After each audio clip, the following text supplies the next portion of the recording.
আসসালামু আলাইকুম এভরিওয়ান, কী অবস্থা সবার? অনেক দিন পর আমি টিউটোরিয়াল নিয়ে আসছি মেকআপ। সো আসলে কি হয়েছে, আমার রিং লাইটটা একটু নষ্ট হয়ে গেছে, সো ওটা ঠিক করতে দেওয়া হয়েছে। এর জন্য আর কি আমি মেকআপ টিউটোরিয়াল কোনো ধরনের করতে পারছি না।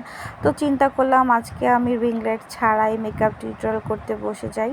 তো আজকে আমি মিন্ট কনসিলারটা দিয়ে আমার ফুল বেস মেকআপ করব। আর আমি বলছিলাম যে এখানে 3টা শেড আছে, দেখতে পাচ্ছ, এটা ভালো করে প্লেন হচ্ছে না পাফের সাহায্যে।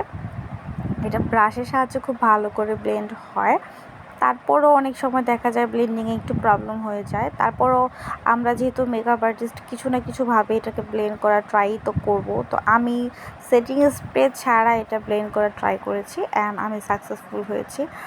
আমি তো এটার কথা আমি ট্রাই করেই ছাড়বো। তো এই তো ব্লেন্ড করার পর আমি এখন কম্প্যাক্ট পাউডারটা সুন্দর করে হাতে ডাস্ট অফ করে দিয়ে দিলাম পুরো ফেসে।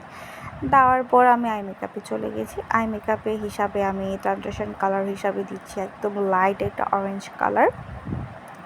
লাইট অরেঞ্জ কালার দেওয়ার পর আমি ডার্ক একটা অরেঞ্জ দিয়ে ভালো করে ব্লেন্ড করে নিব। আর সেম প্রসেসিংয়ে আমি 2 চোখের মেকআপটা ডান করে ফেলি।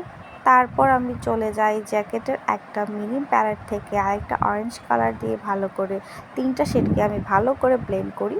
আর সেম প্যালেট থেকে আমি আমার শিমারি শেডটা নিয়ে দিয়ে দিই ফিঙ্গারের সাহায্যে। আর এই শিমারি শেডটা এত সুন্দর, আমি জাস্ট রিং লাইটের জন্য এটা ভালো করে বুঝতে পারছি না, বাট এটা রিয়েলে অনেক সুন্দর একটা শিমারি শেড।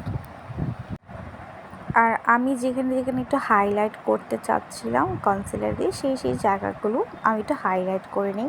কারণ আমি চিন্তা করি এই হাইলাইট পয়েন্টগুলোতে যদি আমি অনেক বেশি হাইলাইট করি আমার কাছে অনেক ভালো লাগে।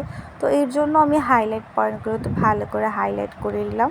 তারপর আমি সুন্দর করে চলে যাব কন্ট্রোল করতে। তো আমি একটু কন্ট্রোল করে নিলাম।